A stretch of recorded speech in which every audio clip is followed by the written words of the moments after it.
si nosotros antes trabajábamos con un roadmap a 2 años, lo que sí veo es que a día de hoy va a ser muy difícil trabajar con un roadmap a más de 3-6 meses. Creo que los equipos de desarrollo tienen el doble de trabajo ahora mismo. El 90% del éxito de un proyecto para mí está en las 3 primeras semanas de trabajo cuando todavía no has picado ni una sola línea de código.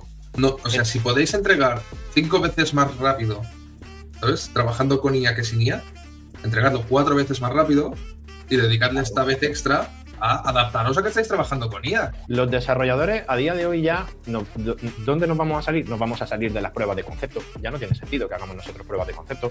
No hay excusa para ser programador del sótano. Todo el mundo tiene que escuchar la importancia que tiene una cosa para el negocio, por qué tiene que estar tan rápido, cuántos miles de usuarios por segundo van a entrar. No sé si esto va a matar el Agile. Yo soy más de la idea de que con procesos asistidos por IA, creo que vamos a conseguir lo que se pretendía inicialmente que fuera el Agile. No veo el futuro del desarrollo de software, el inmediato, el de 5 años, no lo veo yo relajándose. Mi pregunta es, ¿cuáles son las métricas que consideráis que serán más importantes ahora?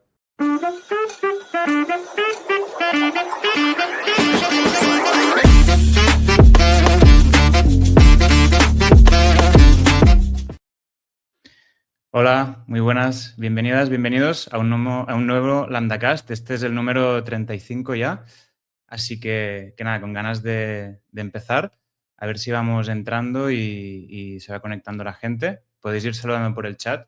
De hecho, hoy vamos a hablar de un tema que es si el desarrollo de software se está comoditizando y dónde está el valor, si en la producción o hacia dónde está evolucionando. Entonces, hoy me voy a permitir el lujo de decir muchas frases un poco provocatorias, no porque las piense, algunas sí, algunas no, pero sobre todo para abrir el debate, para hablar sobre temas que creo que están cambiando muchísimo en cuanto a modelos de negocio, en cuanto a operativas de desarrollo de software. Y lo ideal es que todos los que participéis pues también aportéis vuestro punto de vista. Ya sabéis que siempre los añadimos a la conversación. Y cuantas más realidades podamos conocer, creo que más riqueza va a tener este episodio. Por lo tanto, nada, si queréis ir saludando, yo soy Eduardo Barroso, soy uno de los socios de Lambda Loopers. Hoy estoy con Adrià Batlle, que Va a variar. es también habitual. Buenas, Adrià. Buenas. Y tenemos a Antonio Pérez, que Antonio es el invitado de hoy. Si quieres, hago una mini introducción. Si has llegado hasta aquí, es porque sabes que la IA no va de herramientas, va de adopción. El problema no está en qué modelo usar, sino cómo hacer que tu equipo la use cada día, con casos reales, sin fricción. Justamente en Loopex compartimos este camino, cómo detectar oportunidades, cómo priorizar casos de uso y convertir la IA en un hábito diario dentro de la empresa. Si quieres esta hoja de ruta, entra en loopex.lambdaloopers.com y hablamos. Antonio ha sido CEO y CTO de varias empresas con equipos de ingeniería bastante grandes y ahora estás más orientado en, bueno, como director de AI for Devs en Leader, pues entiendo que a hacer que los desarrolladores adopten y aceleren el uso de la inteligencia artificial, ¿no? Claro, ahora estamos bastante más centrados en promover que realmente se empiece a utilizar todo esto. Ya tengo bastante experiencia y sigo también haciendo proyectos de inteligencia artificial. He trabajado con equipos bastante grandes, como has comentado, y ahora sobre todo estamos buscando y generando nuevos ingenieros de IA que no está siendo tampoco tan fácil que los haya en este momento. Claro, o sea, tú puedes aportar tanto el punto de vista desde alto management de equipos de ingeniería grandes, como ahora que estás más en las trincheras con los propios desarrolladores para ayudarles, ¿no?, a ir al siguiente. Sigo compaginando ambos aspectos, pero la verdad que la parte de la dirección del programa tanto de AI for Devs como de AI Engineering dentro de Leader, la verdad que es un reto bastante interesante, ¿no? Porque al final, a la hora de preparar todo este material, claro, hace 5 años ninguno hacíamos aplicaciones con IA. Ahora parece que la IA es el día a día, pero hace 5 años todos hacíamos pues las aplicaciones que llevamos 20, 25 años haciendo. Y ahora la verdad que es un reto bastante importante, puesto que es un campo que está avanzando, pues, como ya sabéis vosotros, igual que yo, está avanzando tan rápido y no está siendo una adaptación sencilla. Digamos que está siendo una época una época interesante a la par que estresante. Totalmente de acuerdo con esto. Bien. 5 años, Hoy... bueno, 5 años. Es decir, el año pasado la gente empezaba a corre a tocar el vibe coding. Sí. Ahora parece que tengamos que ser expertos en programación asistida por inteligencia artificial y todos tengamos que estar adaptados en nuestros flujos de trabajo. Claro. Pero ha sido un año de corre. Yo no sé si vosotros lo estáis notando, pero yo, por ejemplo, una diferencia que veo, y fíjate que estamos todavía en el mes de marzo de 2026, una cosa que veo es que el año pasado había mucha gente explorando, investigando, empezando a hacer cositas muy pequeñas. Y de pronto, en enero de este año, todo el mundo lo que tiene es mucha prisa. Ya parece que hay una necesidad brutal de todos mis equipos tienen que estar adaptados a trabajar con inteligencia artificial, necesito conocer tal, necesito tener todo el equipo alineado. Me imagino que a vosotros también os está pasando algo parecido. Totalmente. Sí. Claro, nosotros como somos empresa de desarrollo de software, el año pasado ya le estábamos metiendo bastante caña a la inteligencia artificial. Pero sí que es verdad que a la hora de plantear proyectos con clientes y todo esto era así, pero un poquito. Sí, pero vamos a hacer una pequeña prueba o primero nos esperamos 3 meses más a ver si pasan 4 revoluciones y sí que es verdad que este año ha sido en plan, venga, va, corre y vamos a ejecutarlo todo. Y también veo otro fenómeno que es muchos C-levels poniéndoles presión a los CTOs para tener una full adopción de la IA en su equipo tecnológico de una forma muy, muy fuerte. Sí, he vivido muy de cerca ese proceso. Sí. Lo conozco bastante. En las empresas, los CTOs están recibiendo mucha presión. Eso sí que lo noto.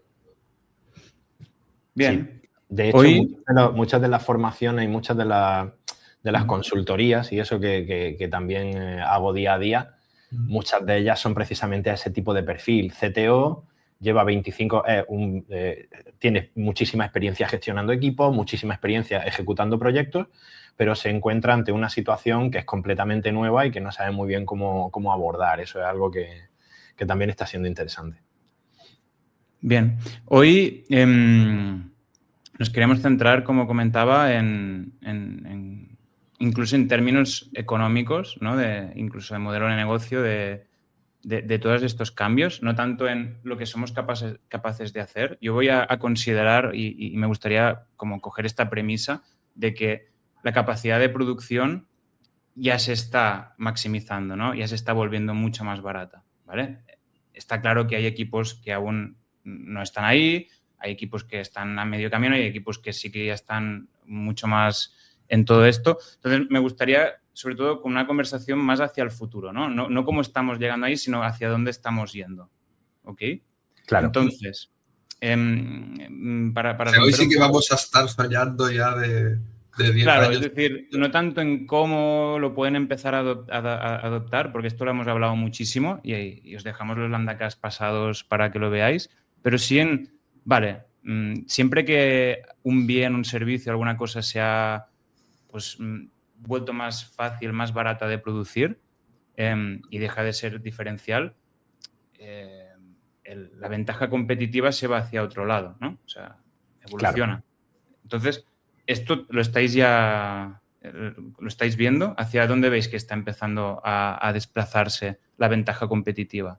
¿Vale? Es decir, antes, igual para hacer un producto muy production ready y todo esto, necesitabas un equipo de 200 personas, porque al final había mucho código.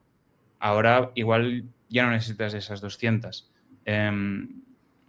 ¿Cómo se está distribuyendo el valor y el esfuerzo? ¿Dónde se tiene que ubicar?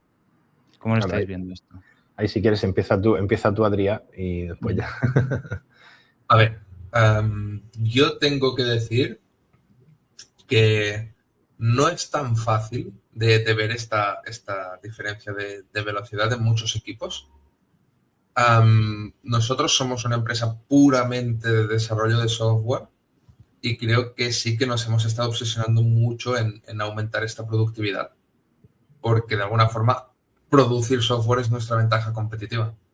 Pero muchas empresas de producto tampoco se han estado, yo creo, obsesionando tanto y por lo tanto aún no se ve este equipo de desarrollo relajadísimo con una gente programando de forma autónoma, y yo creo que se está tomando un poco Creo que los equipos de desarrollo tienen el doble de trabajo ahora mismo.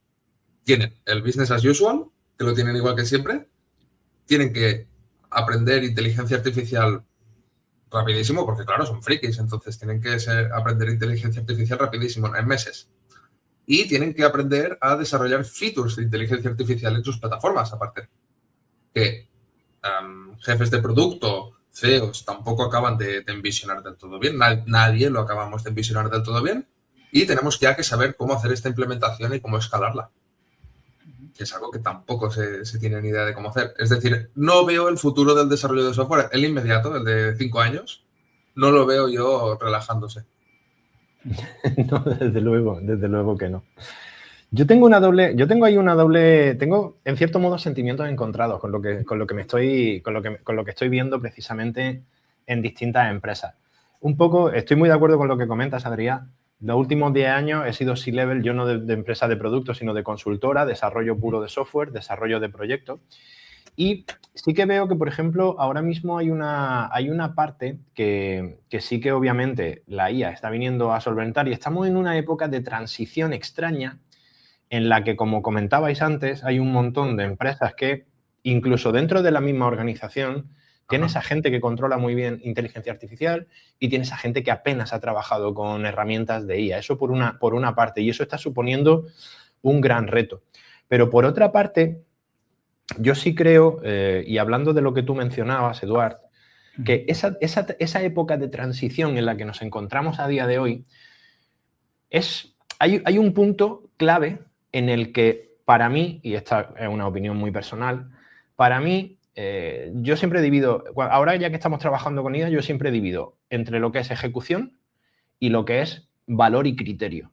Obviamente, estamos en un punto en el que ya podemos descargar gran parte de la ejecución de los proyectos en IA, en herramientas de inteligencia artificial.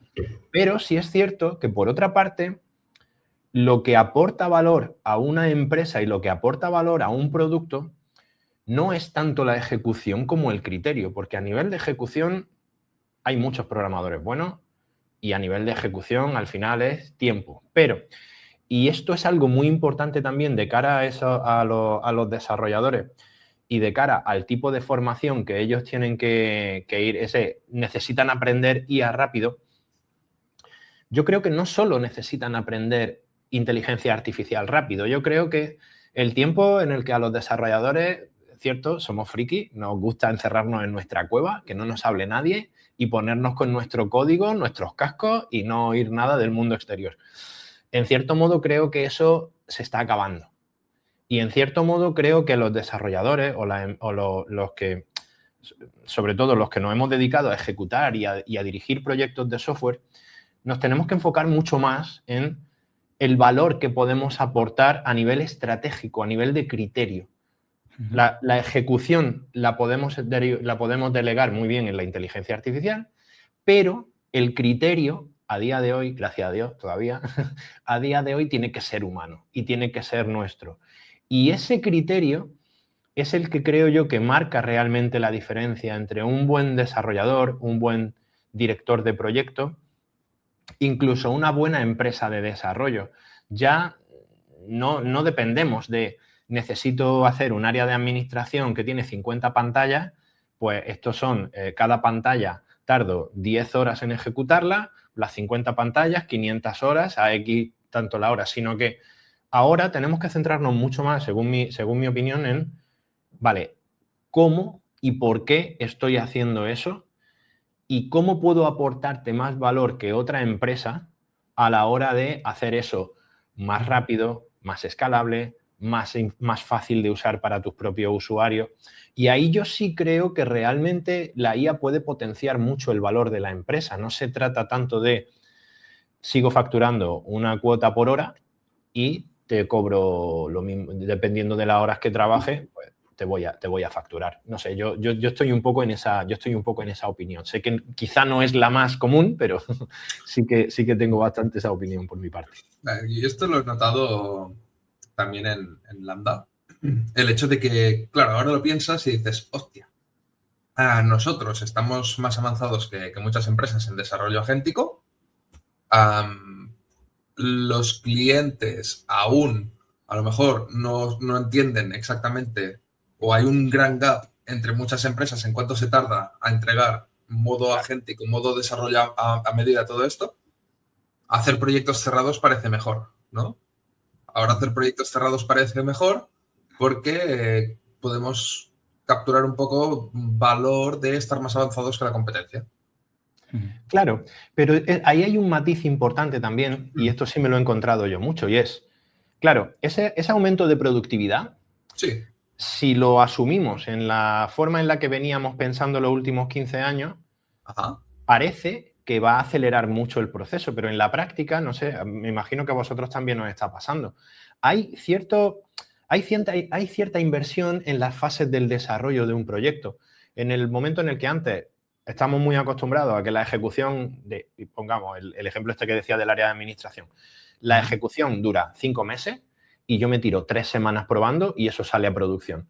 Ahora yo lo que sí estoy notando es que se está acortando bastante el tiempo de ejecución pura, pero el tiempo de testeo y afinamiento de esa, por decirlo de alguna manera, ese ajuste fino del producto terminado o del proyecto terminado se está incrementando, porque también al acelerar tanto el proceso se está incrementando mucho la calidad. Entonces, realmente estamos en esa, un poco volvemos a la transición que mencionábamos antes. Estamos en ese punto, yo creo, quizá, en el que tenemos todavía que evaluar algunos de esos de nuestros procesos, y esto en, digamos, proyectos de desarrollo tradicionales, por decirlo de alguna manera, sí que no varía tanto, pero, por ejemplo, cuando ya empiezas a trabajar en producto que incorpora funcionalidades de inteligencia artificial, ahí sí que este tiempo es brutal, la diferencia que hay de uno a otro, la diferencia que hay de el tiempo que tardo en ejecutar contra el tiempo que me tiro ajustando que la IA responda realmente. Y esta asunción creo que es algo que está pasando ya de forma bastante cada vez más rápido, pero al final estamos viendo que incluir funcionalidades de inteligencia artificial dentro de un proyecto cada vez va a ser más común. O sea, al final se está convirtiendo, creo yo, en parte del stack. Totalmente. De hecho, nosotros sacamos una serie dentro de pocos días ya lo hicieron, que es líderes que están implementando GenAI, para concretar, en sus productos tradicionales, y hablamos mucho de ya no solo de la orquestación y de qué modelos y todo esto, sino de toda la parte de AgentOps, ¿no? Que es lo que comentas, donde hay que darle finura. O sea, Antonio, tú lo que comentas es que el valor diferencial se está desplazando de la propia capacidad de producir software a el criterio de qué se tiene que hacer y cómo, y el impacto que tiene, ¿no? O sea, un poco resumiendo lo que tú comentabas, que aquí Alex además dice, y más allá del criterio, dice, bueno, que al final a la IA aún le falta bastante para pensar out of the box. Entiendo que se refiere a poder tomar decisiones de negocio, de producto que tengan un impacto. Que esto veremos cuánto dura. Sí. Esto. Yo no creo que le falte tanto, la verdad. Yo no creo que le falte tanto. Y cada uno tendremos que encontrar nuestro lugar. Es decir, yo creo que ya sabéis que yo soy un fan de que los robots acaben siendo la especie que gobierna el planeta. ¿Vale? Yo creo que es una cuestión de tiempo y me parece bien. Y nosotros tendremos que ir encontrando nuestro lugar. A más han entrado las máquinas en nuestro proceso económico, más a alto nivel hemos estado trabajando. Es decir, nosotros ahora mismo estamos promocionándonos, haciendo un vídeo de YouTube desde nuestras casas y aplicando publicidad por el Internet. Todas estas estrategias son muy a alto nivel. Es decir, porque nuestro trabajo cada vez más se consiste en captar la atención de otros humanos. Creo yo que la propuesta de valor de un humano, lo que mejor hace un humano que menos se puede automatizar es entenderse con otros humanos. Y siempre se ha quedado así un poco, ¿no? El trabajo blue collar, white collar, siempre va un poco por aquí. Acaba de entrar un competidor en el juego. Acaba de entrar un competidor que se parece mucho a un humano, pasa un test de Turing y tiene mucha interacción con humanos. Hay gente que de repente no puede parar de hablar con estos sistemas. Todas las plataformas parece que las queremos convertir en un chat. Y del chat va a empezar a ser audios. Claro. Entonces tendremos que ir viendo, pero yo creo que sí, a ver, queda bastante. Bastante, tipo 10 años, tampoco te diría 50. Pues de mientras, hagamos un paso para atrás, dejemos un segundo la parte del impacto y del criterio, porque una cosa que quería hablar era puramente de lo que es el proceso de desarrollo de software, ¿vale? Que al final es un poco lo que guía esta conversación. Yo antes estaba haciendo una reflexión, ¿no? Que pasamos del waterfall al agile en cuanto a esto, ¿no? A una metodología de producción de un bien, ¿no? De un código. El agile al final, ¿por qué nace de alguna forma? Pues porque es caro crear el software, mantenerlo, cometer errores, ¿no? Entonces queremos iterar rápido, queremos construir de forma más barata, más rápida, iterar e intentar buscar el punto, ¿no? de una forma más eficiente. Claro, ahora estamos yendo hacia un paradigma AI Assisted, que obviamente no es una metodología de desarrollo, no es Agile ni es Waterfall, es comparar peras con manzanas, pero sí que creo que al cambiar tan fuertemente la capacidad de producción, de alguna forma mata las metodologías anteriores, porque de alguna forma ya no tiene sentido tanto el voy a iterar de esta forma porque es caro producir software si ahora estamos produciendo software de forma mucho más rápido. Entonces, ¿creéis que esto va a ser la estocada final del Agile, que ya iba de alguna forma de capa caída o no? Es que yo creo que el Agile se va a acabar cuando la gente tenga 100% claro desde el principio lo que quiere. Claro, pero eso no es fácil, eso no es tan fácil. ¿A que no? No suena fácil. Ahora se habla mucho, ¿no? De que el waterfall, gracias a que ejecutamos tan rápido, podemos volver al waterfall y nos dedicamos o nos encerramos 4 meses a hacer el gran plan y luego ya, pum, la IA te lo ejecuta, te lo testea, lo validamos y si le hace falta pegar otra repasada a todo el ciclo de la máquina porque cambia el plan, es mucho más barato que nunca. Sí, pero al final, sobre papel, la gente, si no tienes un producto pseudo acabado delante, lo digo de otra forma, es muy fácil decir qué es lo que te parece mal una vez ya está hecho algo, que decir exactamente como lo quisieras en sobreplano. Entonces... Yo creo que ahí sí que vamos a tener una... No sé si esto va a matar el Agile. Yo soy más de la idea de que con procesos asistidos por IA, creo que vamos a conseguir lo que se pretendía inicialmente que fuera el Agile.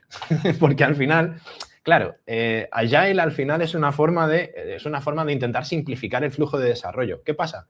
Esto me pasa, vamos, prácticamente a diario cuando trabajo o intento implementar estos flujos de trabajo con inteligencia artificial en empresas grandes.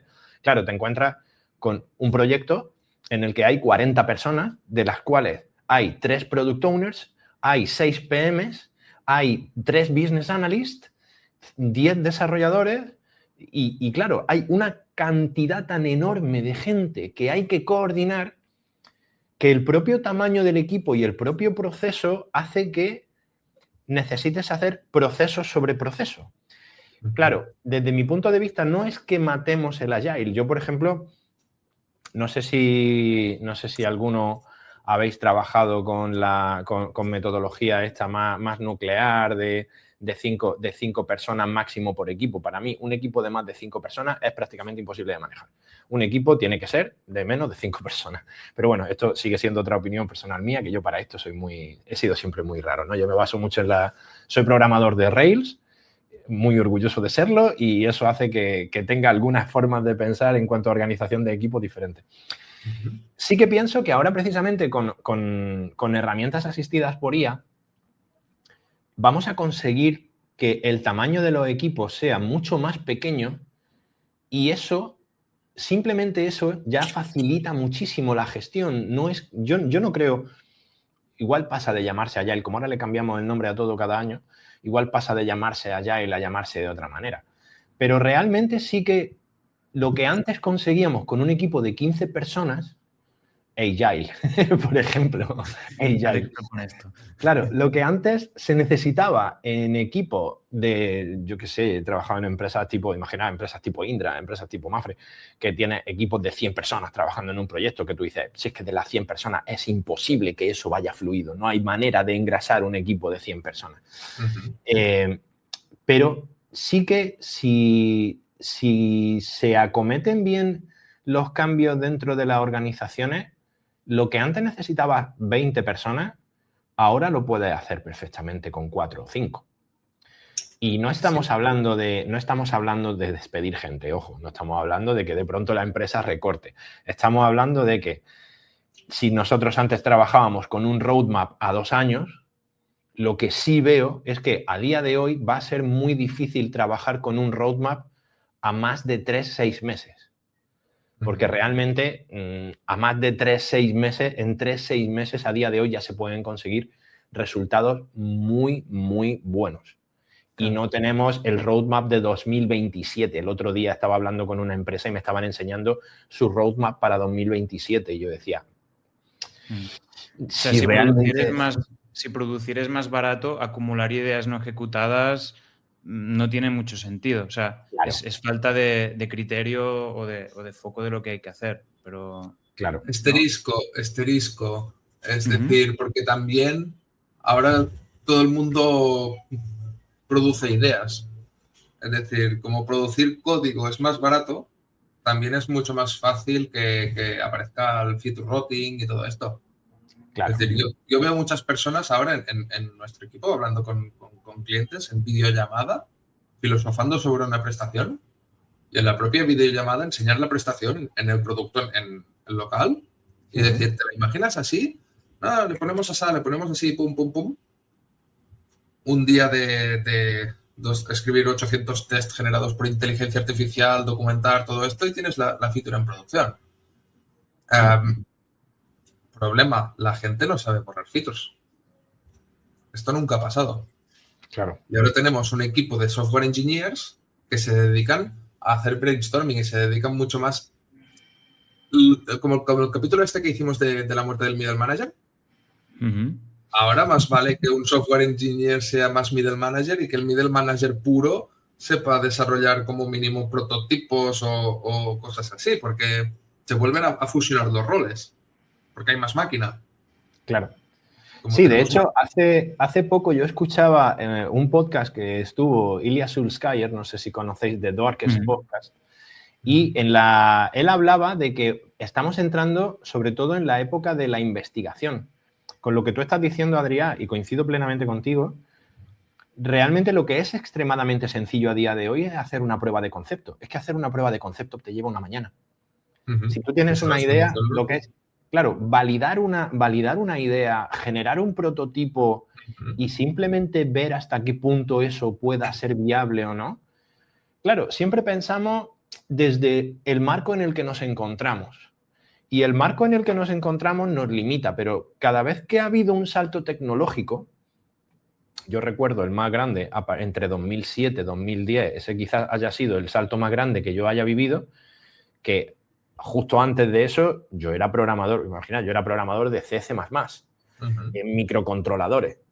De pronto sale el iPhone y aparece ese concepto de Amazon empieza a tener lo que se empieza a llamar la nube y ahora resulta que ya no programamos para un dispositivo. Ya no hago una aplicación para Windows, ya no hago una aplicación para una placa electrónica. No, ahora resulta que tengo que hacer una aplicación que vive una parte en un sitio que se llama la nube y luego de pronto hay un montón de dispositivos que consumen de esa parte. Entonces, yo recuerdo ese cambio de paradigma, claro, y en ese momento era todo el mundo, ¡buah! Esto va a destrozar un montón de eso, todos los programadores nos vamos a quedar ya sin trabajo porque ahora cómo me voy a reconvertir. Y lo que ocurrió fue que la propia disrupción generó otras nuevas oportunidades. esta de la IA yo creo que está siendo mucho más bestia incluso que el cambio a la nube. Y lo que no sé es cómo ni qué es lo que se va a generar, porque yo no me atrevo a hacer predicciones ya ni siquiera de aquí a 2 años, pero sí que va a generar una cantidad de información. Y además hay una cosa que para mí sí que va a ser muy, muy importante, y es que vamos a poder incorporar en estos últimos, no tanto en este año, en estos últimos 2 años, los programadores casi hemos sido, yo muchas veces lo decía de coña, ¿no? Yo decía, eso parece que somos las nuevas estrellas de rock, ¿no? O sea, todo el mundo quiere programadores. Hay chavales de 30 años que para empezar a trabajar te están pidiendo 45, 50.000 euros al año. Y esa parte es como, claro, éramos como una especie de grupo muy selecto en el que muy poquita gente controlaba esa magia oscura que hace falta para picar código, pero al democratizar esta generación del código, realmente creo que vamos a ganar muchísimo conocimiento de otro tipo de perfiles, que son perfiles con una capacidad de innovación también brutal, lo que está pasando en aspectos biomédicos, en aspectos físicos, en aspectos de matemática, en aspectos, no sé, los que se me vienen así un poco a la cabeza. A día de hoy, un arquitecto con un poquito de curiosidad es capaz de sacarte una aplicación súper potente.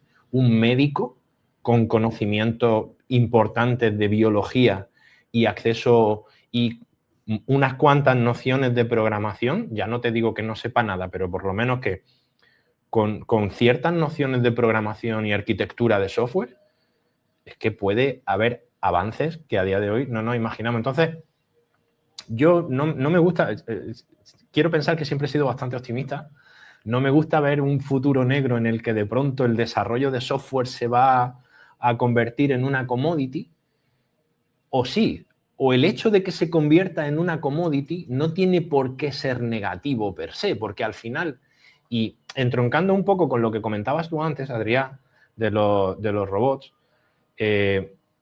a día de hoy todavía las redes neuronales artificiales, los transformers y el método de entrenamiento están muy lejos de realmente poder simular cómo funciona un cerebro. Muy lejos. Que dentro de 3 años llegue Google, saque otro paper y lo consiga, no te digo que no. Pero a día de hoy, con la información que tenemos hoy, la IA, sí es verdad que pasa el test de Turing. Tú ya a día de hoy no puedes distinguir si estás hablando con un modelo o estás hablando con una persona en muchas ocasiones, pero no deja de ser una simulación. No es capaz de generar un escenario que no se haya producido antes. Y eso es un cambio y un punto clave por el que a día de hoy, por lo menos, ya que tengo una edad, yo ya peino canas, los siguientes 4 o 5 años me hace estar relativamente tranquilo. 4 o 5 yo creo que sí. 4 o 5 sí. Mira, yo una cosa que sí que veo, es decir, y me gusta que digas lo de hace unos años con el tema del cloud. Antes había un montón de empresas de hosting. Sí. Locales de kilómetro cero. Se han tenido que reinventar. Es decir, se han tenido que reinventar. La gran parte del software del mundo está en data centers de 5 empresas y todos pagamos a service a esas empresas que han capturado un montón del valor del hosting, del software y de lo que sería el mantenimiento de servidores, cambio de discos duros, todo esto está súper centralizado. Y ellos supongo que subcontratan y hacen todas estas cosas, pero les facturas a ellos. Con el desarrollo del software pasará esto. Todos estos doctores que quieren hacer su prueba de concepto, todos estos arquitectos que quieren hacer su visualizador 3D y tal, lo podrán hacer, pero no le pagarán a un desarrollador de proximidad. Pagarán a un Cloud Code, pagarán a un GPT Codex y se lo desarrollarán ellos por su cuenta. Creo que hay lugar para desarrollos de software más complejos donde tú necesitas a tu partner mucho más nerd, mucho más tecnológico. Sí. Y te tiene que acompañar. Sí, de hecho es esto, ¿no? Que en clave económica, cuando un producto o un servicio se hace más barato, realmente aumenta el uso. Por lo menos claro. en un primer momento, todo el mundo dice, ostras, antes hacerme mi aplicación eran 30.000, ahora igual yo no solo, pero yo con un freelance o con alguien que me ayude un poquillo, por 5.000 lo tengo, pues parece que va a haber más cantidad. Claro, si esto va a morir a un punto donde no hace falta ya ni ese desarrollador porque Cloud Code ya te lo hace todo, es lo que decimos, el valor se va a trasladar hacia algún otro sitio o el cuello de botella.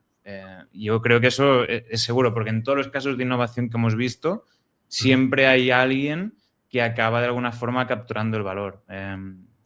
Es un poco como las aplicaciones low code. ¿Cuánto tiempo hace que llevamos con Zoho, con Zapier, con N8N, Make, todos estos que dicen, no, Wix, no hace falta programar, tú vas aquí, arrastras un poco y ¡pam!, te haces tu plataforma. Evidentemente, no lo quiero comparar, pero necesitas una mentalidad igualmente nerd. Necesitas esa actitud de entender cómo funcionan las cosas y darle una vuelta y otra vuelta y saber lo que significa un service account y querer pelearte con eso. Y no todo el mundo quiere. Al final, simplemente es esto. Ahora el alcance de lo que puede hacer una persona es mucho más grande, lo cual parece bueno para el mundo del software, que está todo cogido con pinzas. Yo quiero ver cómo esto hace que evolucionemos a un mundo donde está todo más sólido, como decía Antonio, que la gente no se lo toma como que ahorra 10.000 euros, sino que invierte 10.000 euros más en calidad. Veremos.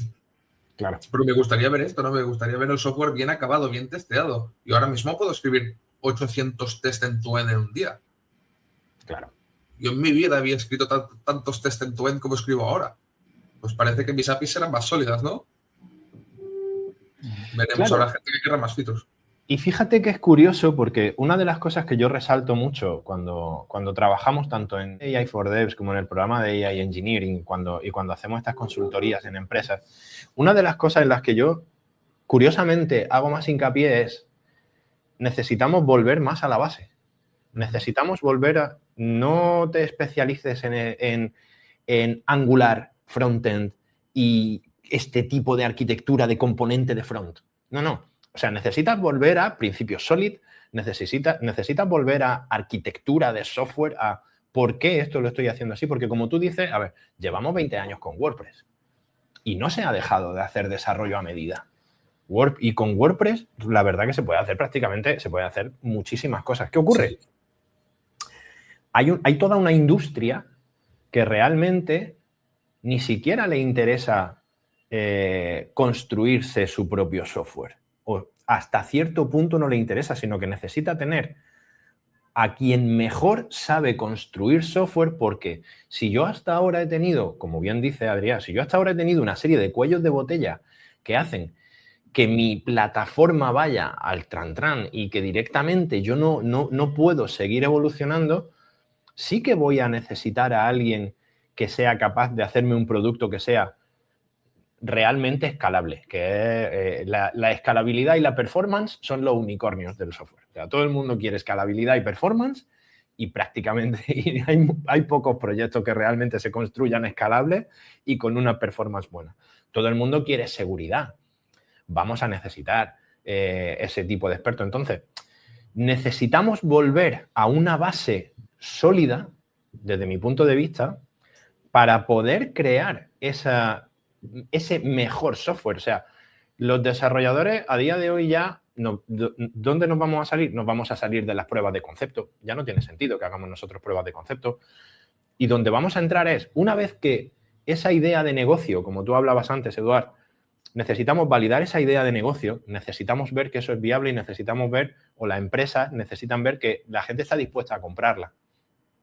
Una vez que la gente esté dispuesta a comprarla, ahí yo sí que creo que todavía habrá mucha falta.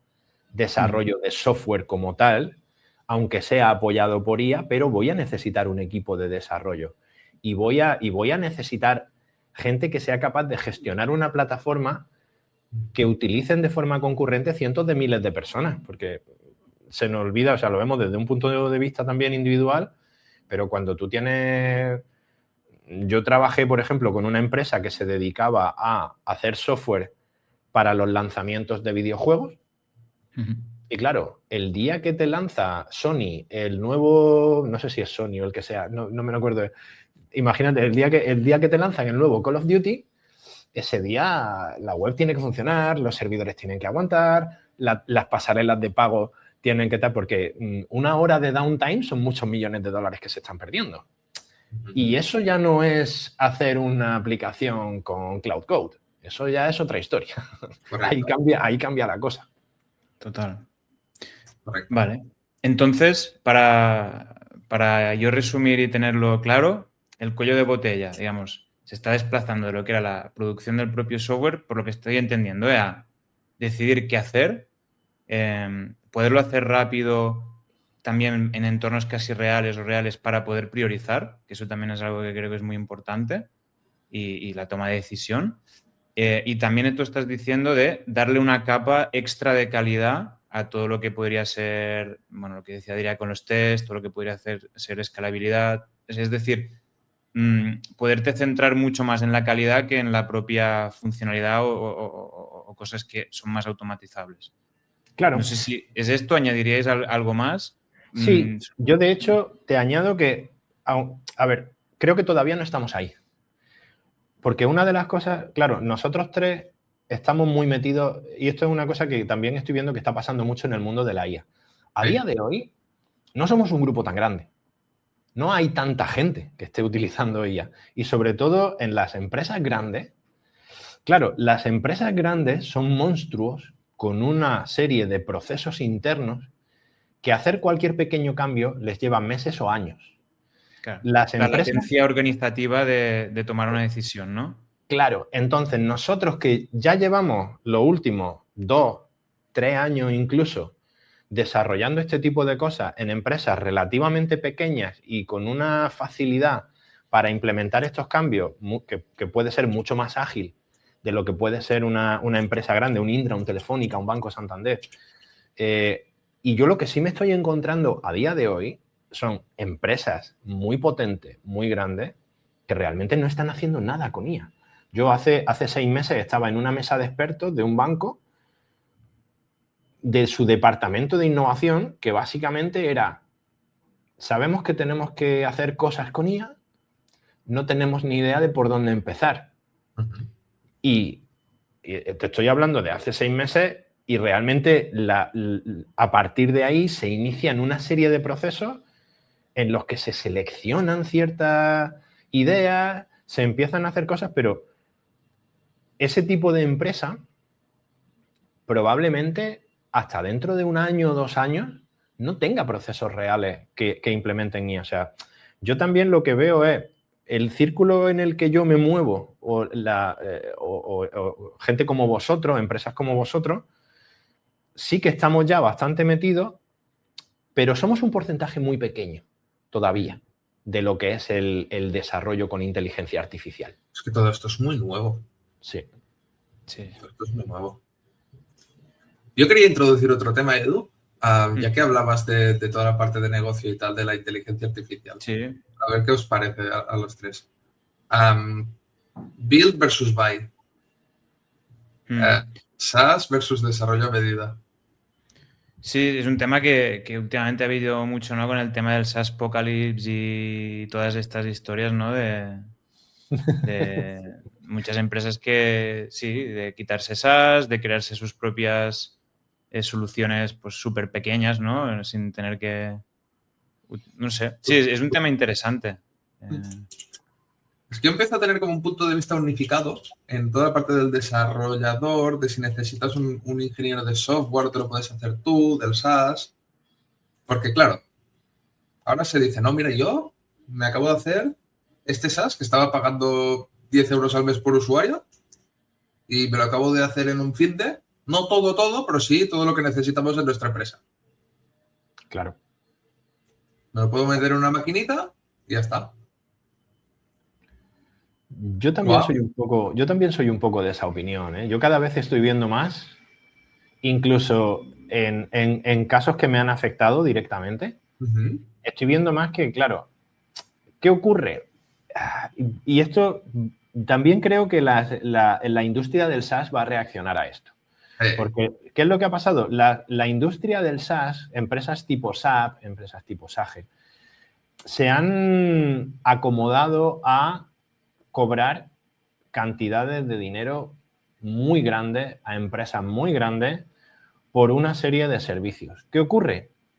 Lo que está ocurriendo no es que esa empresa ahora de pronto ya no quiera externalizar y prefiera construirse su propio SaaS o su propio software interno de gestión. Lo que ocurre es que dice, es que al precio que lo estoy pagando, lo que me cuestan tus licencias es que no me sale rentable. Porque ahora sí que, claro, hace 3 años construir a mí este SaaS me costaba 10 veces más de lo que tú me estás cobrando. Ahora ya no. Ahora ya no. Entonces, ahí yo creo que va a haber un ajuste en el que, obviamente, tampoco creo que las empresas de software as a service vayan a desaparecer. Tampoco creo, pero ahí sí, ahí, justo en ese punto que has dicho, Adrián, yo sí que creo que va a haber un reajuste muy fuerte. Ahí sí que y va a una haber... pregunta, Antonio o Adrián, ¿no creéis que esto que has dicho tú, esta mentalidad o esta expectativa no es un poco errónea en el sentido de que, vale, la prueba de concepto te la hace rápido, pero otra cosa es un sistema, un ERP corporativo como Salesforce, ¿no? Que al final no es solo la funcionalidad que te da, sino como toda la integración y todas las capas que hay corporativas que en gran parte te han hecho medida, ¿no? Al final. Claro. Eso es lo que hace que puedas utilizarlo a nivel corporativo. Entonces, ¿no crees que puede ser que se den, ¿no?, de la hostia de realidad de, vale, sí, alguien me ha creado las funcionalidades que necesitaba, pero ahora, ¿cómo lo integro yo ahora dentro de todo lo que yo tengo que hacer? Que además hay ISOs y historias, ¿no? Y un montón de cosas a seguir. Entonces... Claro. Sí, a eso me refería con el reajuste y con que no creo tampoco que las empresas de SaaS vayan a desaparecer.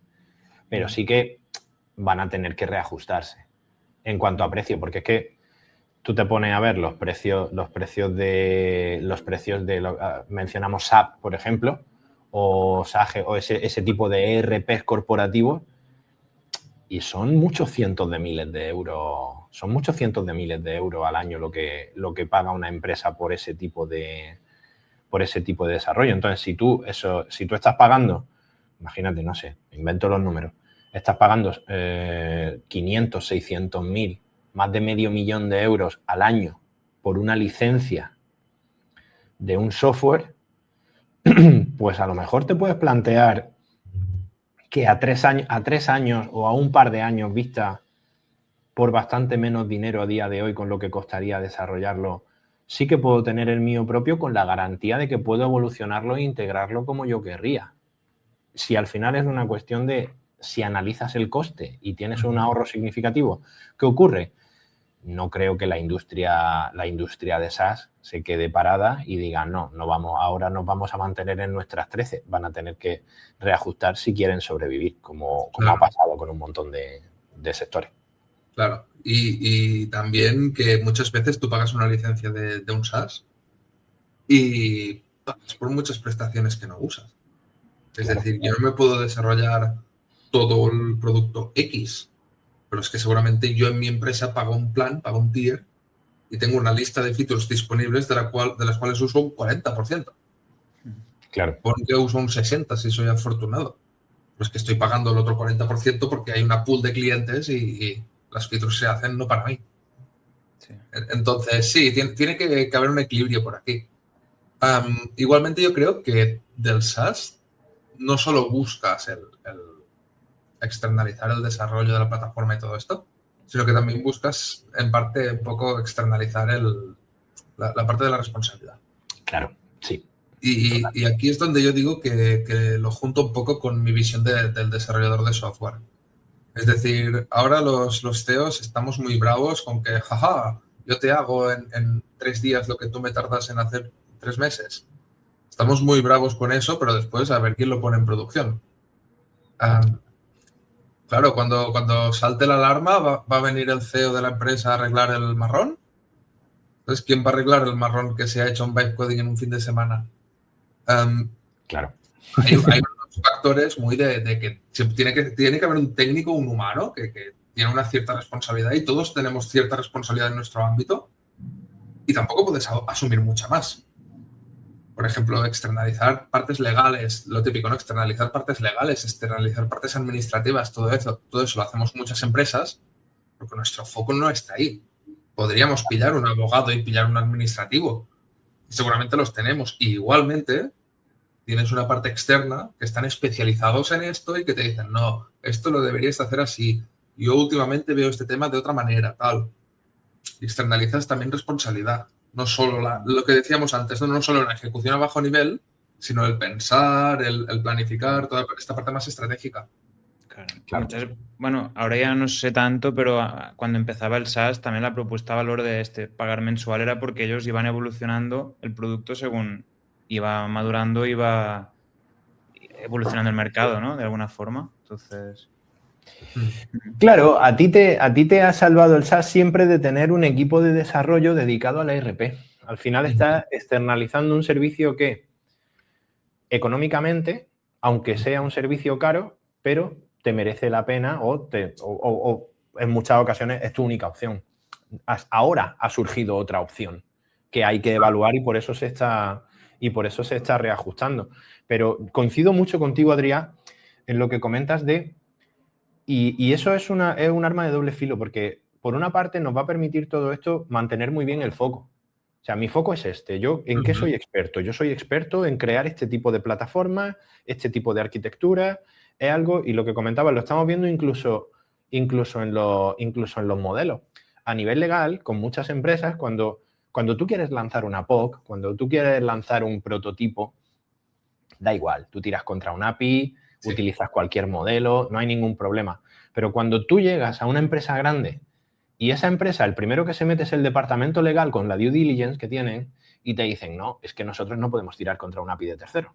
Yo no voy a lanzar... Si no está en Europa. Claro, yo no voy a lanzar un contrato que tengo con un cliente, imagínate, aseguradora. Yo he trabajado mucho con aseguradoras.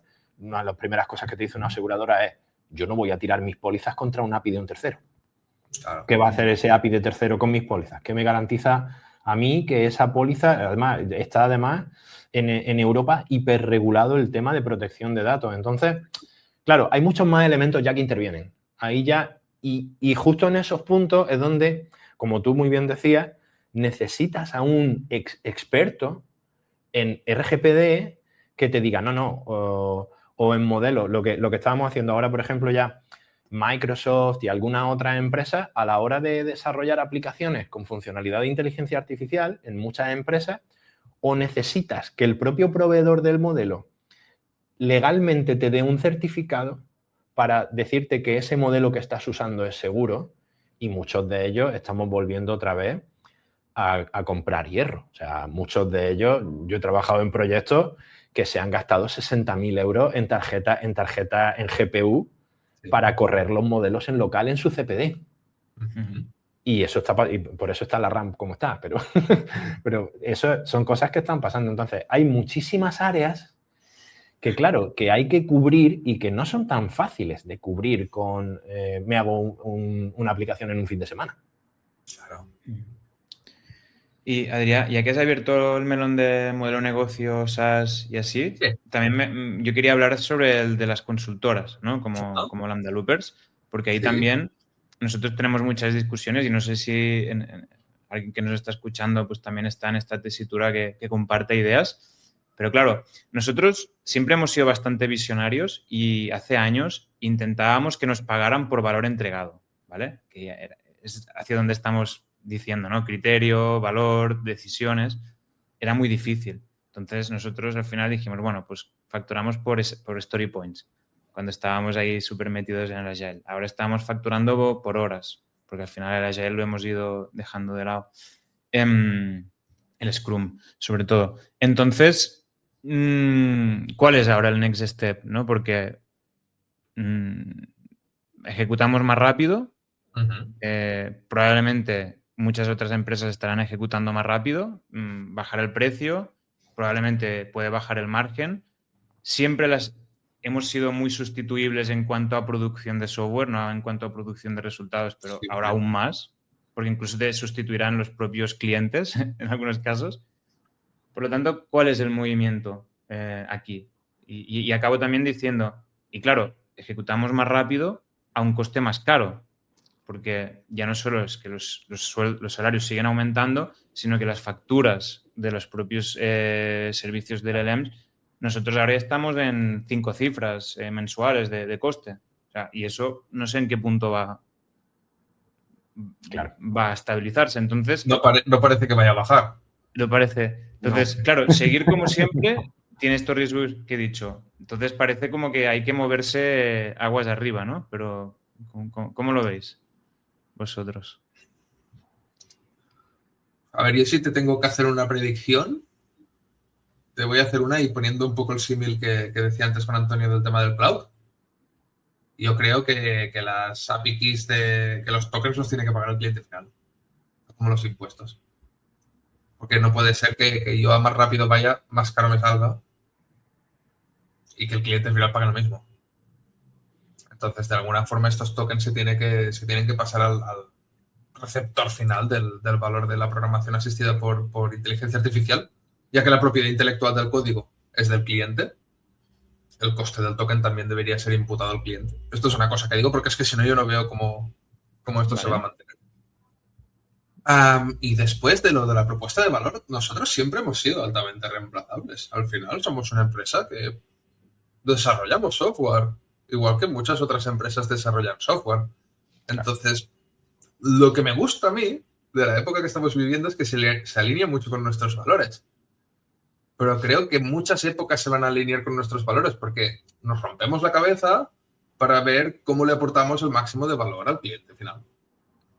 Entonces, tenemos que reinventarnos, no nos podemos parar, tenemos que reinventarnos y ver cómo ahora un equipo de desarrollo, en la época en la que producir software es 5 o 10 veces más rápido, cómo aportamos más valor a nuestro cliente. No te voy a decir la fórmula porque si no la va a copiar todo el mundo, la sé claramente, pero no la puedo decir aquí en directo. Bueno, después en petit comité. Exacto, después hacemos un... en el post. No, yo estoy bastante alineado con lo que comentas. Yo sí es verdad que veo ciertas diferencias, porque realmente, por supuesto, creo que la dirección, y es una dirección que ya incluso antes de toda esta irrupción de la IA, yo siempre he sido muy partidario de evitar tener clientes cautivos en cuanto a infraestructura, en cuanto a cuentas de alojamiento y servidores. Yo siempre he dicho, vale, todo esto son gastos asociados, tú tienes también la propiedad intelectual del código, los servidores son tuyos y todo lo que esté asociado, en este caso, incluso si hay que utilizar modelos, todo está a nombre de tu empresa y eres tú quien paga directamente a Amazon, quien paga directamente a OpenAI, quien paga directamente a Anthropic. Yo, en todo caso, te voy a cobrar un fee por mi gestión. Yo te puedo hacer la gestión, yo te puedo ayudar con la configuración, con los despliegues, todo eso te lo puedo hacer yo, pero yo al final lo que te vendo es un servicio, pero el bien como tal o el servicio de inteligencia artificial al final es tuyo. No veo sentido a meterte ahí en medio porque además también asume un riesgo que tampoco considero que sea justo para la empresa de desarrollo. En cuanto al tipo de trabajo con consultora, claro, yo me he encontrado con distintos tipos de proyectos. Obviamente, si tú estás externalizando perfiles, que es muy común, o estás externalizando un squad de desarrollo, al final ahí lo que estás vendiendo es tiempo. Ahí al final tu ventaja competitiva va a ser que tus ingenieros sean los que mejor trabajan con IA, sencillamente. Porque al final, un poco la dirección técnica del proyecto no está en tus manos. Simplemente a ti hay una empresa que... Sí, bueno, en ocasiones sí, pero normalmente a ti te llega una empresa grande y te dice, mira, que es que necesito 3 perfiles de frontend. Y necesito 3 perfiles de frontend que se integren en mi equipo. Ahí hay poco que hacer. Ahí simplemente tienes que dar 3 perfiles en un determinado stack para que trabajen con su equipo. Con la metodología de Squad sí que tú tienes un poco la dirección técnica y sí que puedes jugar un poquito más, pero también hay muchos proyectos que son proyectos cerrados. Ahí sí que puedes vender bien por valor. De hecho, ahí lo más recomendable es vender por valor, porque lógicamente ahí estás trabajando también con empresas con las que dicen, no, es que yo este desarrollo en concreto ahora mismo no tengo capacidad o no quiero ejecutarlo, te lo voy a dar a ti, dame tú la definición completa del proyecto, dame la ejecución completa y yo quiero mi proyecto puesto en producción en mis servidores. Ya está. Y dime cuánto me cuesta. En esa modalidad, es en la que mejor encaja vender por valor.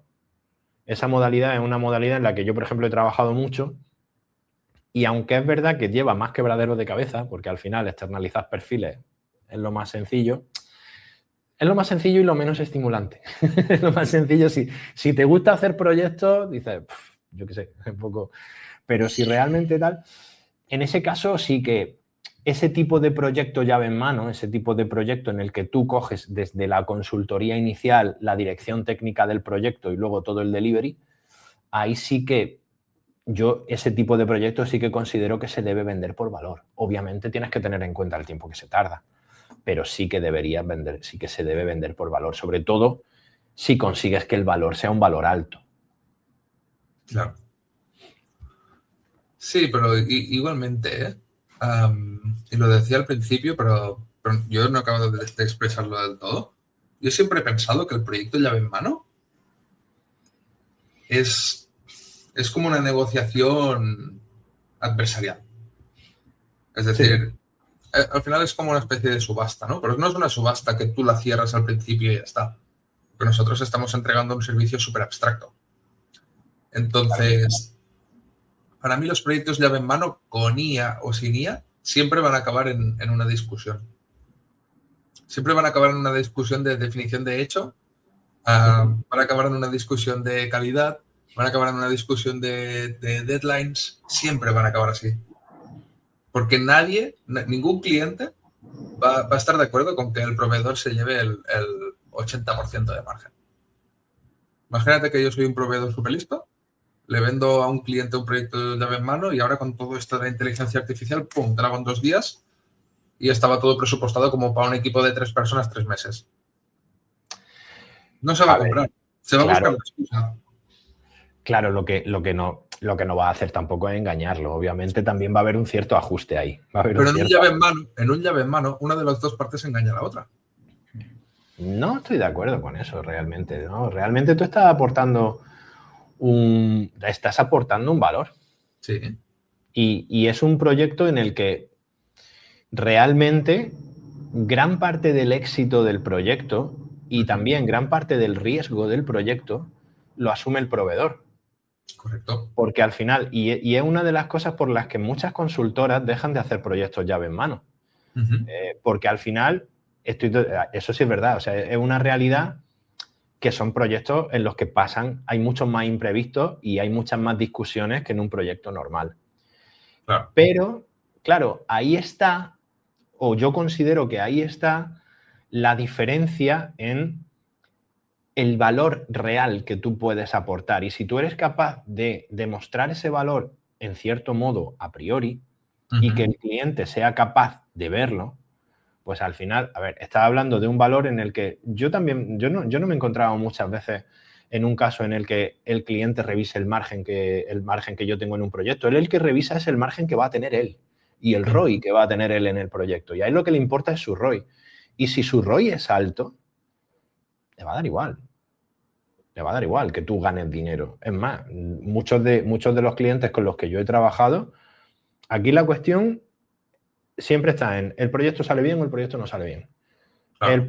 Ahí la cuestión es, cuando llevamos 3 meses de proyecto, ¿estamos donde queríamos estar? ¿O de pronto empiezan a surgir cosas imprevistas, se empieza a enturbiar? Que esto es lo que pasa muchas veces con los proyectos llave en mano. Que de pronto llega un punto en el que dices, no, pero es que yo pensaba que ibas a hacer esto también. Y tú dices, no, esto no está generado. Y en esos casos, Antonio, creo que no es solo por el tema de la ejecución, sino porque el valor de negocio no estaba claro desde el principio. Porque claro, yo te entiendo, ¿eh? Si yo soy un cliente, claro, yo si tuviera ahora mismo un reto, una cosa que digo, es que si soluciono esto, puedo ganar 150.000 euros. Pues entonces es muy fácil, porque nosotros lo podemos hacer por menos, pues ya está, ya me va a salir rentable.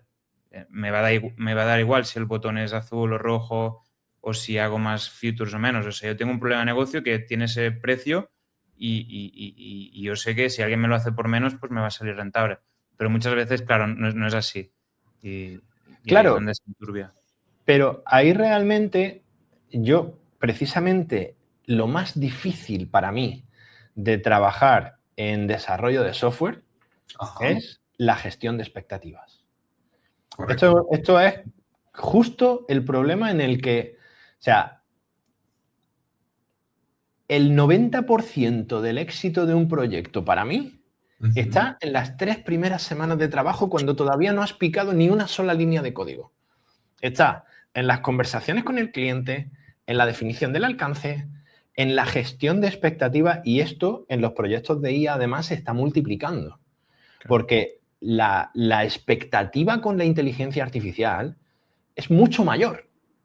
La mayoría es una expectativa ahora que ni unos lo acaba, o sea, ni por un lado sabes lo que puedes conseguir y por el otro quizá tienen unas expectativas hypeadas. O sea, igual que siempre. Sí, igual total. Que siempre.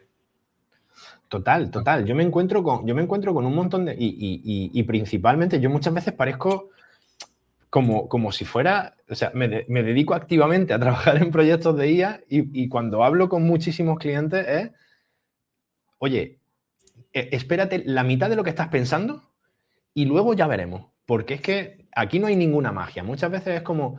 Se piensan que va a haber una magia, que la IA de pronto es como una especie de mago capaz de ver el futuro y generarme predicciones de ventas y generarme... No. O sea, esto es una herramienta que te va a permitir hacer esto y esto.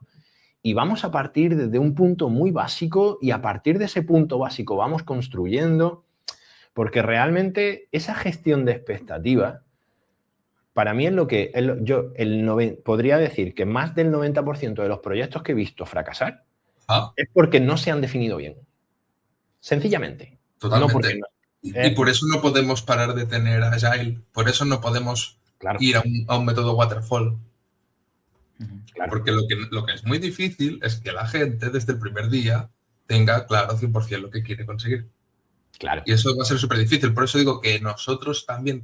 Nunca hemos sido técnicos, nunca hemos podido encerrarnos en nuestro sótano con los cascos a fluir con el código.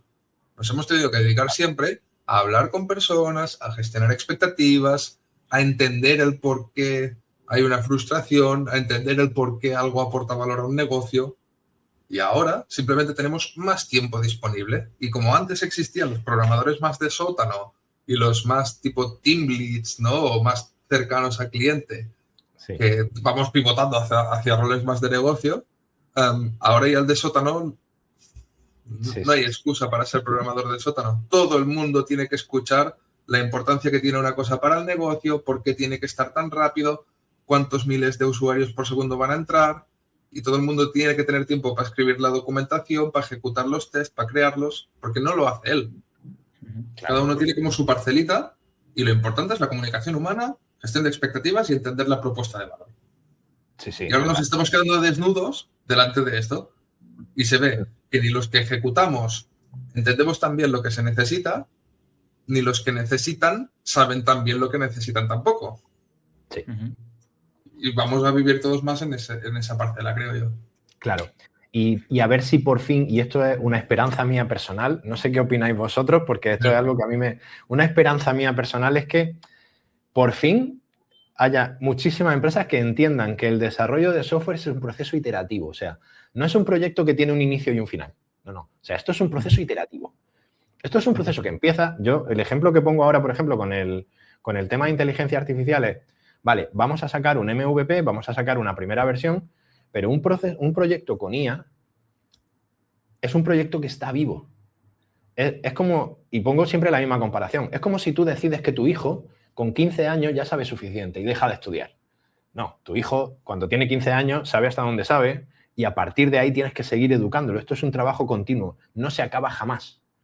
Con desarrollo de software, con la IA es mucho más exagerado, pero en realidad un desarrollo de software siempre es así. Un desarrollo de software está vivo, va evolucionando, tiene que ir avanzando.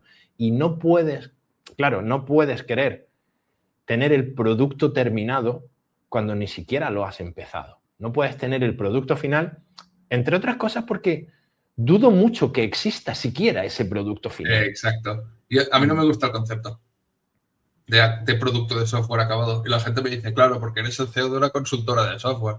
Yo digo, no, porque un producto se acaba cuando yo no doy dinero. Mientras dé dinero, lo vamos a tener que evolucionar, lo que decía antes Edu.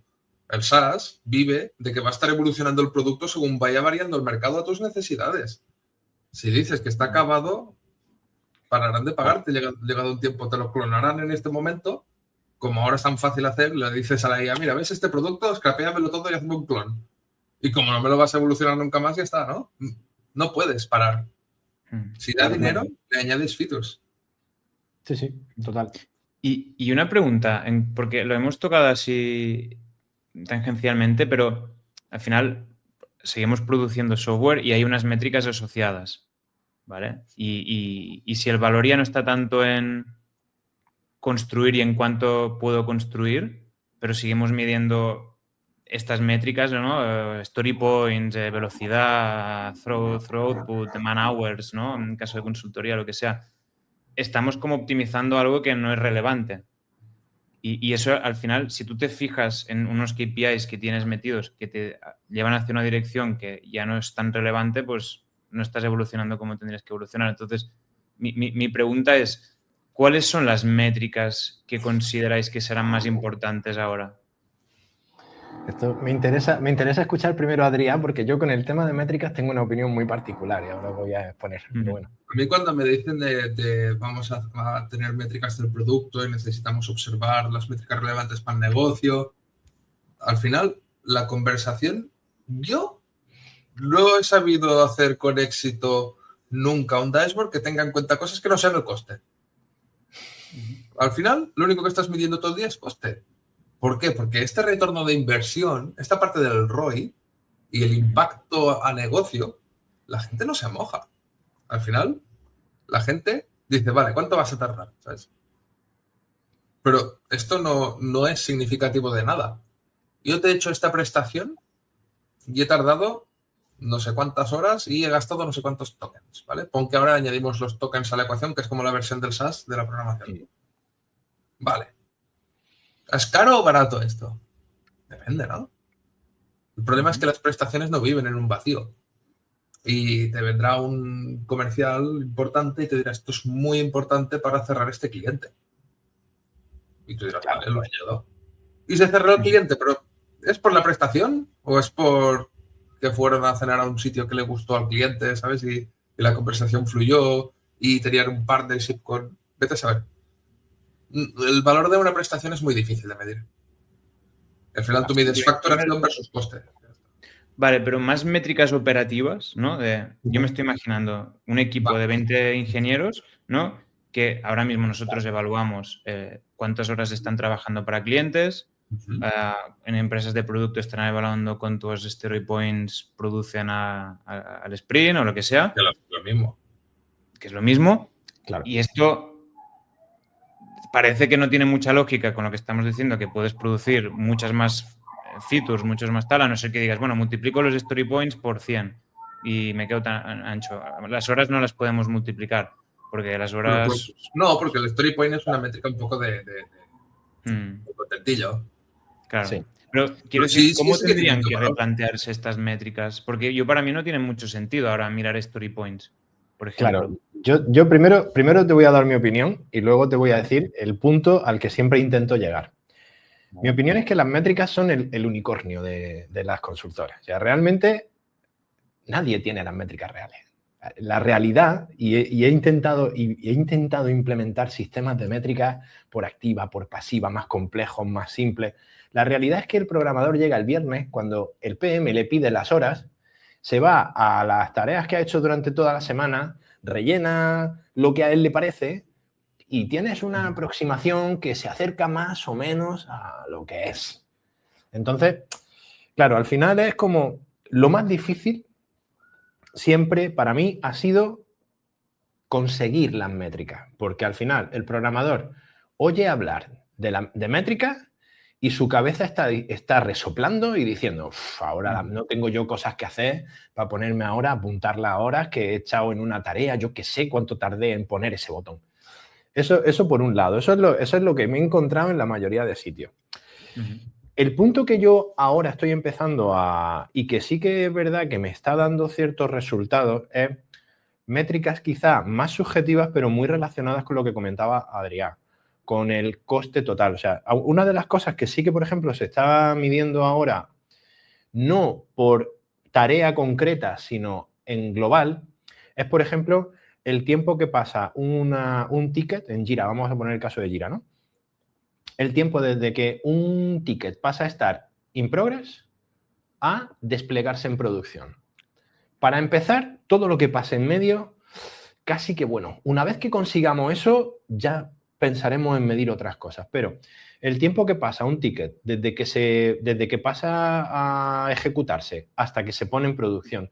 Y luego hay unas métricas que para mí son muy relevantes, que son la cantidad de veces que un ticket vuelve de estar en progreso al PM porque no está bien definido, le llega, se lo asigna el PM al desarrollador.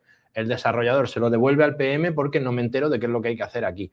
La cantidad de veces que va y vuelve por esa parte, claro, y luego la cantidad de veces que se rechaza una pull request también por parte de QA. ¿Cuántas veces? O sea, y estos son mediciones que yo estoy que yo estoy utilizando bastante, sobre todo para medir también la efectividad del desarrollo con inteligencia artificial, porque, claro, a la hora de implementar IA en un flujo de desarrollo, una de las cosas importantes es que el ticket esté bien definido para que la IA lo entienda bien y lo pueda ejecutar bien. Y que luego el handoff que le haces desde desarrollo hasta la rama de integración o la rama de QA, también no haya muchas idas y vueltas. Entonces, solamente con esas 3 mediciones, mirándolas en conjunto en el equipo y no mirándolas de forma individual, sino como una tendencia, ahí sí que ves si realmente va habiendo mejora dentro del equipo de desarrollo.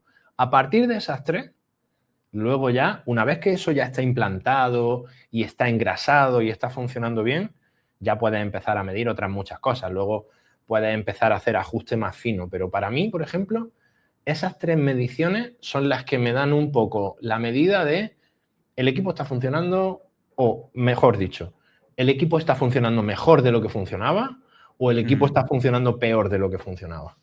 Claro, cuando producir es más barato y produces más, no quiere decir necesariamente que sea mejor. Puede ser que sea peor y vas más rápido a producir peor. Claro. Esto es lo que decía Antonio antes. ¿Vamos a hacer 10 veces más features o vamos a dedicar el 10% del tiempo a ejecutar y el 90% a darle mimo, cariño y amor a la feature? Claro. Es que yo una de las cosas que me he encontrado precisamente al principio, sobre todo en equipos que empiezan a producir con IA, y esto seguro que os ha pasado a vosotros también, es que de pronto te encuentras que una feature se pasa a QA y empieza a ir y volver de QA a desarrollo, y nunca llega a entrar en la rama de integración, porque QA continuamente lo va echando para atrás, Y eso es una cosa que sí que me he encontrado cuando, digamos, el proceso de desarrollo con IA no está bien definido, por ejemplo. A ver, nosotros lo que nos hemos encontrado es mucho microdefecto durante un tiempo. Nos hemos encontrado que ha bajado mucho el tema de pequeños defectos, cosas tipo strings de traducciones, posicionamientos de cositas en pantalla, que antes no teníamos casi ninguno y de repente subieron. Y yo creo que subió con la presión de los equipos de desarrollo de, hombre, ahora con la IA tienes que entregar mucho más rápido. Sí. Y es en plan, vale, y yo hablando con los equipos es en plan, sí, es cierto que con la IA tenéis que entregar más rápido, pero la calidad tiene que ser la misma o más. No, o sea, si podéis entregar 5 veces más rápido, ¿sabes? Trabajando con IA que sin IA, entregadlo 4 veces más rápido y dedicarle esta vez extra a adaptaros a que estáis trabajando con IA, que somos nuevos, perdonad, ¿eh? Claro. Adaptaros, comprobarlo todo extra bien, hacerte una pull request, o sea, mirarte bien tú el código, aunque no haga falta porque hay no sé cuántos tests, y entender bien todo el prompting que hemos hecho, mejorar el proceso, subamos la calidad, aprovechemos y subamos la calidad. Claro, es que muchas veces se habla incluso de productividad con IA, se habla de esos números de por 5, por 10. Sí, todo es esa métrica. Es que un por 2 ya es una burrada. Claro. Es que un por 2 ya es una bestialidad. O sea, realmente estamos hablando de duplicar la productividad de toda la empresa. Entonces, coincido, ahí sí estoy totalmente de acuerdo contigo, en plan, no necesito que trabajes 10 veces más rápido. Si con que vayas poco a poco evolucionando es más que suficiente. Con 5 está guay. 5 veces más rápido está guay. Sí, claro. Y mejoremos el sistema, ¿sabes? Hagamos metaprogramación. Yo creo que ahora hay una capa de programación por encima de la programación, igual que cuando migramos de los servers a la nube, empezó lo que sería el DevOps. Claro. Y el Infra as Code. Ahora está el Product as Code un poco, ¿no? Todo el proceso de programación y de lo que tenemos que programar y todo esto, lo podemos codificar. Y tenemos que irle dedicando cariño a todo esto. Claro. Y creo que es el futuro. Claro. Service as software, ¿no? Un poco. Service as software. Hostia, cómo mola. Y una pregunta, porque me gusta todo esto de medir la velocidad hacia producción, ¿no? Que no se encalle el ping-pong, la calidad, los artefactos, pero también habéis comentado mucho la importancia ahora, ¿no? De las decisiones, del criterio, de un montón de cosas. ¿Esto creéis también que hay que empezar a medirlo mejor? Es súper subjetivo y siempre había sido importante, pero ahora justamente que podemos tener más tiempo para pensar, para evaluar, incluso para probar más cosas, ¿creéis que también tendríamos que empezar a ver realmente algún tipo de no sé, no sabría cómo acotarlo? Claro, al final esos KPIs para mí te los da el cliente, porque al final si tú tienes un producto y tú aplicas un buen criterio, yo creo que la mejor forma de medir es la aceptación que tiene en el mercado.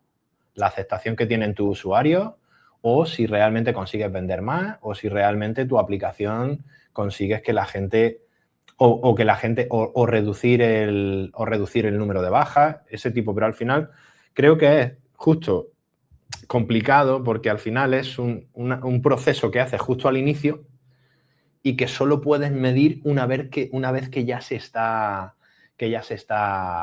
probando.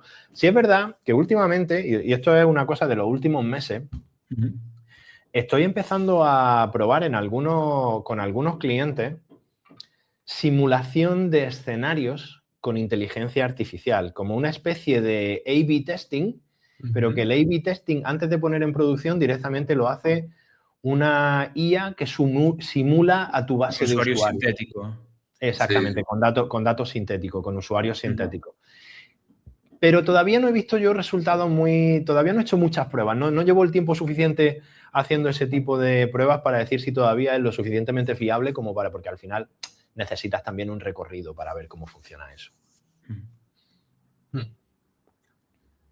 Es difícil lo del criterio. Yo creo que siempre ha sido importante tener criterio y sobre todo en nuestro tipo de trabajos, que tenemos una capa de servicio súper abstracta, hablamos con gente que está liderando cosas que no acaba de entender al bajo nivel y es normal.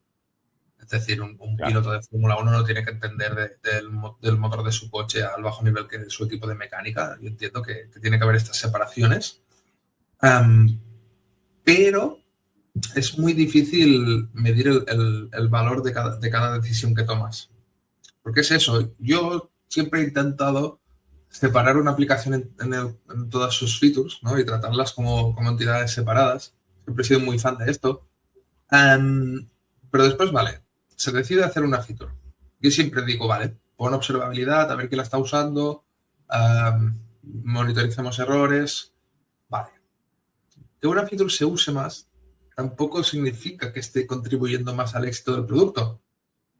Y hay features que si solo se usan 3 veces al año, a lo mejor esto ya es suficiente como para justificar su desarrollo. Es una cosa que he estado entendiendo también con el tiempo, que no hay una métrica que tú puedas poner para decir si una feature valía la pena o no valía la pena hacerla, que no sea en el cómputo global del todo. Y después, también, una cosa que sí que me gustaría ver que pase con el tiempo, pero esto me hubiera gustado siempre durante toda mi carrera y tal, y no lo veo casi nunca, es eliminar features. Yo disfruto, a lo mejor es una cosa mía personal, pero yo disfruto mucho borrando código. Yo cuando puedo borrar 100.000 líneas de código, cuando puedo matar una API, todo esto a mí me encanta. Y esto me gustaría que ahora con inteligencia artificial también se trabajara más. Porque esto mejora mucho los costes y se habla poco de lo mucho que puedes hacer más productivo un equipo cargándote paja. Totalmente. Vale, y nada, yo para cerrar, bueno, no sé si queréis cerrar, pero yo creo que Ahí tengo hambre. ya hay hambre y llevamos 1:20. Es que ya lo hemos comentado justamente, ¿no? Pero os quería hacer esta de, vale, hemos ido pasando el valor del picar código al tomar decisiones, al tener ese criterio, al aprender rápido, ¿no? Que también puede ser un KPI, ¿no? De cuánto rápido puedes aprender más que cuánto código puedes shipear. Entonces, claro, mi pregunta era ¿hasta qué punto será importante el tomar las decisiones? Pero bueno, ya habéis dicho que le dais como unos 5 o 10 años, ¿no? Más o menos. Porque Sí. eso también es algo que ahora estamos moviendo el cuello botella hacia ahí, pero probablemente también va a desaparecer en algún momento. A ver, yo no soy tan optimista. Yo creo que ese punto a día de hoy está más lejos de lo que parece. Yo creo que está bastante más lejos. Fíjate que a mí hay una cosa que me preocupa bastante más.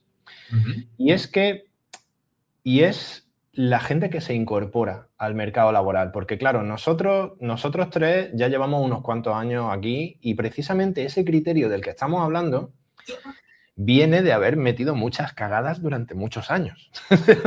Viene de haber hecho muchos proyectos de muchas formas distintas, con muchos clientes distintos, con muchísimas tecnologías. Y al final esa experiencia, claro, alguien que ahora salga de hacer la ingeniería y empiece a hacer desarrollo de software, se va a ver en una situación en la que realmente se le va a exigir un nivel de performance a esa persona que no está acorde con el conocimiento que tiene esa persona, porque coincidimos en que cuando salimos de la carrera realmente ninguno tenemos ni idea de programar bien, ni de cómo se trabaja en un proyecto en realidad.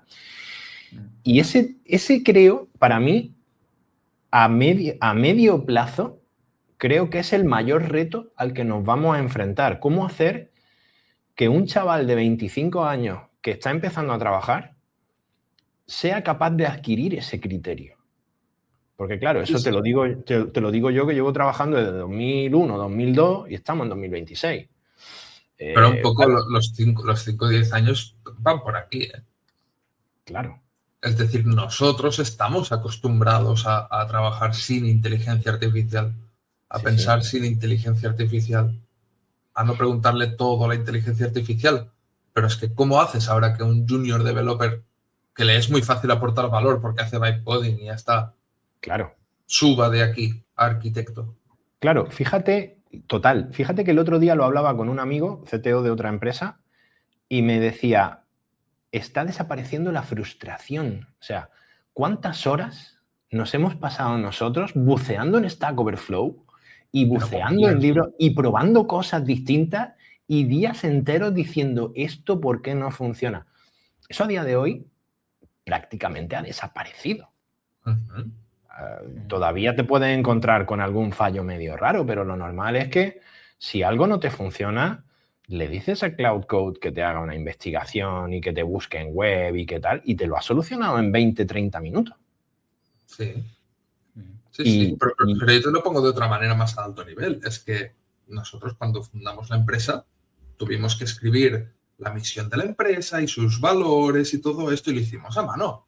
Claro. ¿Tú crees que lo van a volver a hacer a mano? ¿Tú te crees que se van a volver a escribir los valores de una empresa a mano? Claro. Por eso digo que el rol de pensar se va a diluir muchísimo. Muchísimo. Claro, pero eso es bueno. Ese punto a mí sí que ese punto en concreto a mí sí que me preocupa. Creo que, ya te digo, para mí es el principal reto que tenemos con este cambio de paradigma. El tiempo que se necesita para adquirir ese criterio, creo que va a ser lo más difícil de sustituir, fíjate. No lo sé. O sea, viéndolo desde un punto de vista optimista, como van a cambiar las métricas, van a cambiar las orientaciones y todo, realmente estos chavales y chavalas de 25 años se van a preparar mucho mejor para afrontar estas nuevas cosas, que en principio ya no van a necesitar bajar tanto al barro. Claro. ¿Tú crees? Porque bueno, siempre ha pasado un poco así, ¿no? Es decir, los que calculaban con tablas, cuando será calculadora, pues supongo que también tuvieron, ¿no? Claro, sí, se sube de nivel. Claro, es que vas subiendo de nivel ¿Quién se ha hecho un compilador? ¿Quién se ha hecho un compilador? ¿Quién se ha hecho su lenguaje para jugar?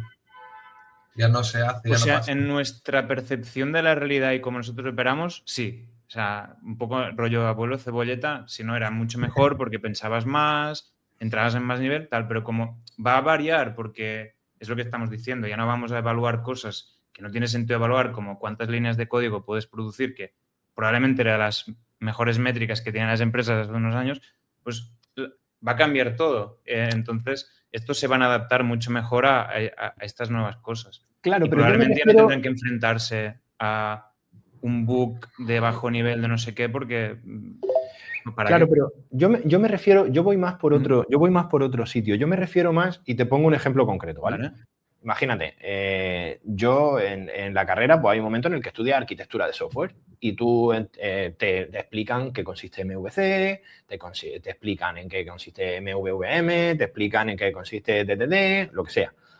Yo cuando terminé la carrera no tenía ni idea no entendía ninguna de las arquitecturas. Yo me lo aprendí para un examen, lo apliqué en unas prácticas, pero yo realmente no tenía ninguna capacidad para decirte, para este proyecto en concreto, esta arquitectura es la mejor por esto y por esto. Ese es el tipo de criterio que claro, cuando con 25 años hice mi primer proyecto, apliqué la arquitectura, no la que yo pensaba que era mejor, sino con la que yo me sentía más cómodo, porque eso es lo que hacemos todos al principio. Sí. Me sentía más cómodo, lo hacía con esa. Y después de equivocarme muchas veces y de aplicar cosas y de ir descubriendo 8 meses después por qué esta arquitectura y dónde me está fallando, claro, a toro pasado, 20 años después, cuando ya he hecho la cantidad, ya sí entiendes mucho mejor y ya lo ves muy fácil. Ya te llega un proyecto y dices, mira, no, para este proyecto no te compliques la vida, hazlo así, o para este proyecto no, para este proyecto vas a necesitar microservicios por esto, por esto y por esto.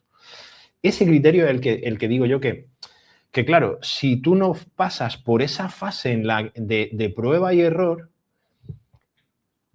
es el que creo que va a ser más difícil que estos perfiles jóvenes cojan esa experiencia. Ese es el reto al que yo me refiero, ¿no? Obviamente, a la hora de solucionar un bug y todo eso, tal, pero cosas más, incluso a nivel de desarrollo de software, cosas más estratégicas son las que creo que ahí sí que nos enfrentamos a un reto importante y va a ser súper importante cómo logremos transmitir ese conocimiento a las generaciones nuevas que están llegando de desarrolladores. Yo pienso que no podremos ya, ¿eh? Es decir, yo pienso que, entre comillas, esto se acabó. Esto se acabó. Habrá algún nerd, habrá algún friki que querrá saberlo por friki. Porque más como un historiador de la tecnología, ¿no? No, yo, por ejemplo, yo qué sé, yo he estado aprendiendo cosas de gestión de memoria y de compiladores. Yo estudié física, yo no estudié informática. Y me estudié todo esto y me lo programé y tal, pero por friquismo puro. Nunca lo he necesitado para hacer un euro. Pero lo importante será cómo montas tu sistema agéntico que te arregla mejor estos bugs. Y tú no sabrás la respuesta. Sí, puede ser. Será como un just in time un poco, que tú ya no controlas la memoria. Esto va fluyendo y los objetos se destruyen cuando decide el sistema. El sistema decide cuándo destruir el objeto. Y si no se destruye, tú miras por qué el gestor de objetos decide no destruirlo, pero tú no haces un del ok nunca. Sí, que ni siquiera tienes que entender el proceso. Puede ser que vayamos... Los bugs. Puede ser que vayamos a arreglar bugs, creo yo. Y la nueva generación, pienso que se tiene que especializar en esto. Es que a nivel de output, no tanto por la artesanía del software y por la calidad del código y todo esto, sino a nivel de output, seguramente la mejor apuesta que tendrán será hacer los mejores sistemas agénticos de desarrollo posibles. Esta parte más meta. Sí. Como ahora mismo, si tú quieres dedicarte a la parte de sistemas y de IT, no tienes que entender tanto de cableado y de discos duros y de cómo cambiarlos y de cómo montar un rack. Todo esto ya... Claro. Normalmente estás a otro nivel, más abstracto. Ahora, a mí todo esto, Adrián, se me mezcla un poco, pero ya. Se me mezcla en el punto de... Ya es que no hará falta ni que estas personas hagan eso, porque hay un punto... al absurdo un poco que ya son IAs hablando con IAs. Entonces, Porque siempre hay otra capa, siempre hay otra capa. ¿Y dónde acaba todo esto, Eduardo? ¿Dónde acaba todo esto? Sí, sí, sí. En Terminator. Todo esto acaba en Skynet, está claro. Bueno, es que... Pero bueno, dejemos un mensaje optimista. Ahora estamos viviendo un momento apasionante. Yo estoy de acuerdo con Antonio que hay cierta responsabilidad de que hay que tomar decisiones y hay que hacer las cosas con criterio, pero bueno, al final el progreso va avanzando. Nosotros, dentro de nuestro pequeño ecosistema, que es nuestra empresa, pues intentamos que la gente entienda lo que hace, que sepa por qué lo hace y para qué. Y creo que eso no va a cambiar. Pero cómo se hacen las cosas, eso ya ha cambiado. Sí, no, yo como punto final ahora incluso te diría, hay una frase que repito mucho y es que si eres programador y en esta época que estamos viviendo no estás disfrutando como un niño pequeño, es que estás muerto por dentro. O sea, es que es una época preciosa para vivirla. No sé dónde va esto, pero la verdad que es apasionante. Hay gente muy, muy controladora que le está pillando una ansiedad.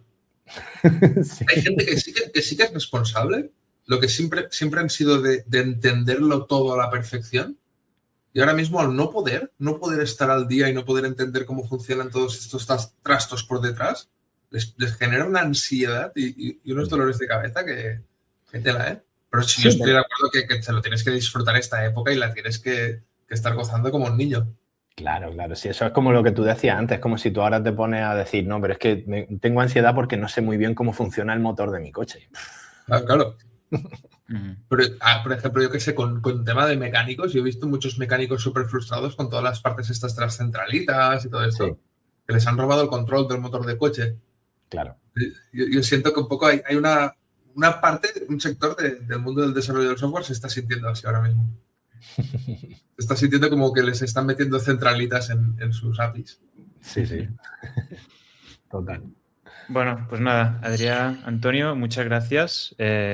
Como sé que son temas que generan mucho debate, si la gente quiere comentar y poner sus opiniones, pues también lo vamos a ir respondiendo, tanto en LinkedIn como en YouTube. Y nada, eso. Antonio, muchas gracias también por participar. Ha sido un placer tenerte. Gracias a vosotros por invitarme. Cuando queráis, contad conmigo para cualquier episodio. Perfecto. Pues nada, muchas gracias, Adrià, también, y nos vemos en abril. Gracias, chicos. Hasta luego.